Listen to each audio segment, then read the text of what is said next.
element. I must release myself. For whom I would sacrifice my own being. Kalashka, Mamek, Godless Fecto, Rashas, Zaloja! Jaloja!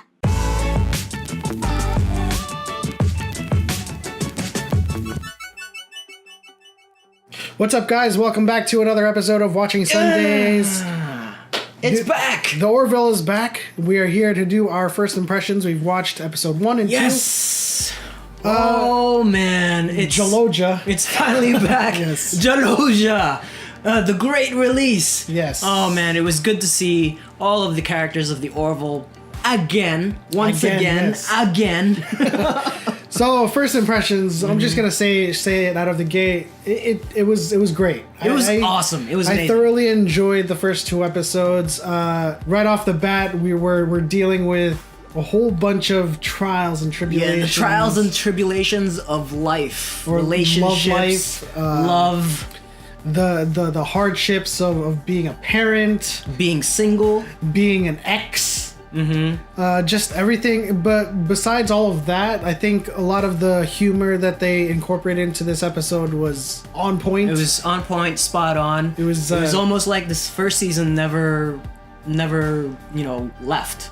Yeah, you know what I mean. It was just right back onto it. But it was a great way to reintroduce the characters. We went through a lot of laughs during the episode. I think it was awesome. I think their jokes and their quips that were very kind of serious adjacent, as I like to call it, was very on point. Some of the stuff that was said, like Isaac when he was talking about he's parenting. On point. Yeah, he's on point with just being the objective angle of everything. Yeah, right. basically. Just brutally honest with just about anything. Well, he's not really human. So he's not human. Everything he says, right, comes from a place of objectivity that's just observations and facts.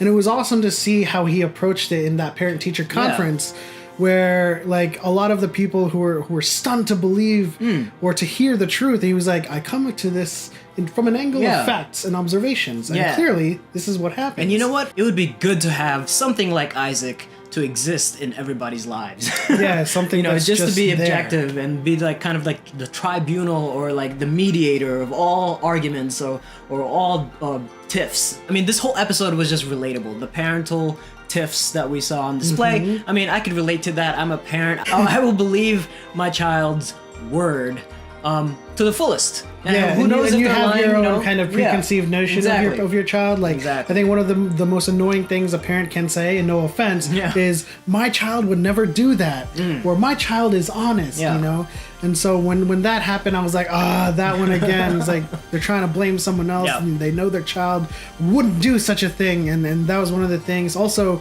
we're gonna touch on Ed and Kelly's. Oh yeah, I wanted to get to that relationship. Yes, let's get to it. Turmoil. Oh man. She's seeing Cassius, a teacher on the Orville, and something interesting happens. And one of the funniest things that happened, in my opinion, in that episode was when he was on a drive-by.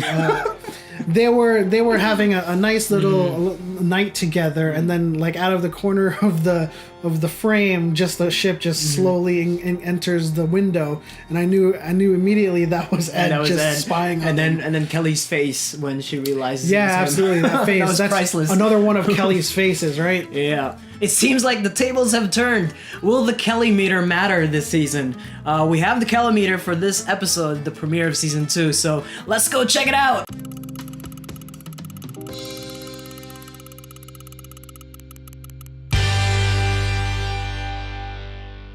And I think it seems like it's very, very reasonable to think that Kelly is going to be a badass first officer this season. The tables have turned. It seems like Ed is now the complainer, the whiny, the pathetic, mopey, pathetic ex. He's jealous. I mean, like throughout both episodes, it seems like he was just kind of mopey about it, and it's the one that's just like, listen, do you love me? Yeah, I love you. Do you love me? It reminded me of Kelly in the first season. Right, for sure. Do we need an Ed meter? Am I gonna have to? Do we have to do an Ed meter for this Leave season? it in the comment section below if you want an Ed meter, the pathetic Ed meter. Yeah.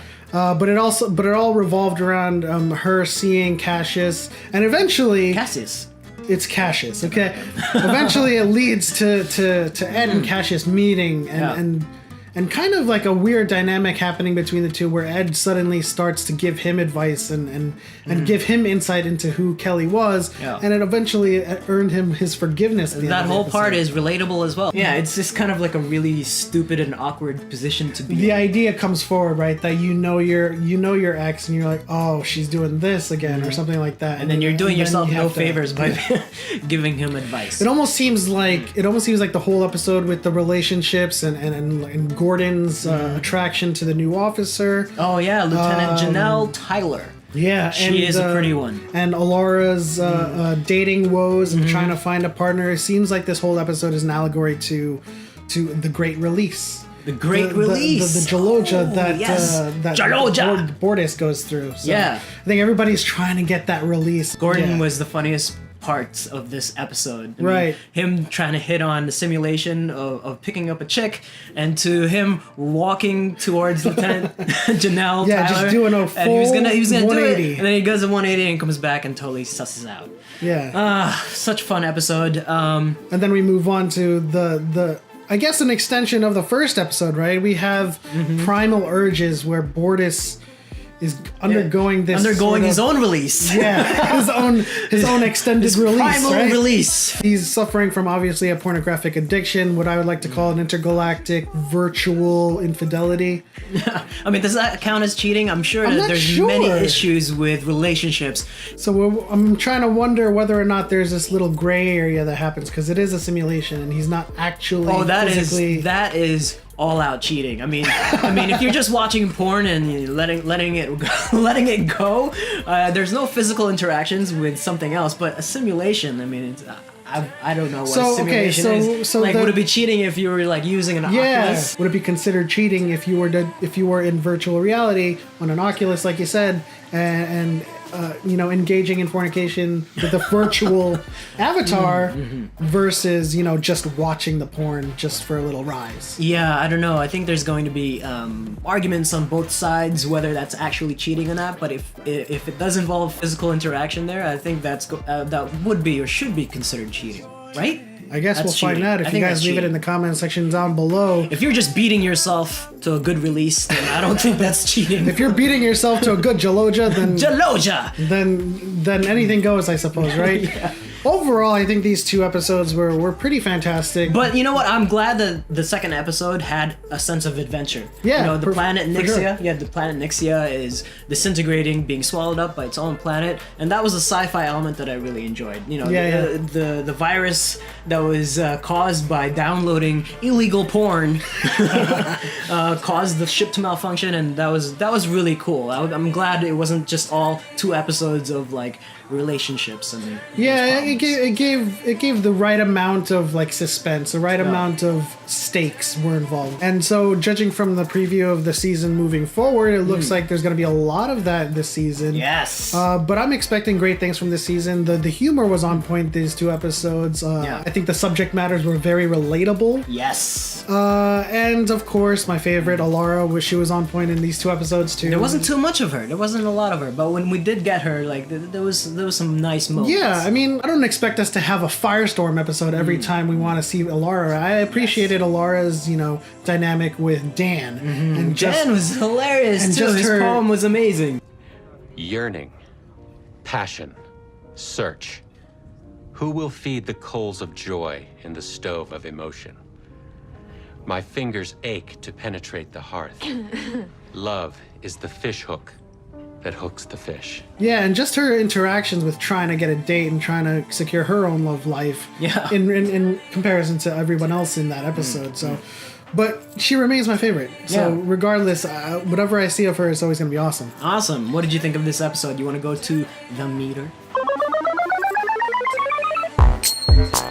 This episode is definitely a geek out episode. Lots of Yes. relatable moments, lots of humor, lots good, of so lots good. of great moments. Yeah. And just in general, great first start to season 2, Yeah. and I can't wait for more. All the other episodes are going to be amazing. Yep. All right, folks, that is it for our season premiere preview, reaction, review to the Orville Season 2. Leave your comments in the section down below. subscribe if you haven't, and we'll see you next time.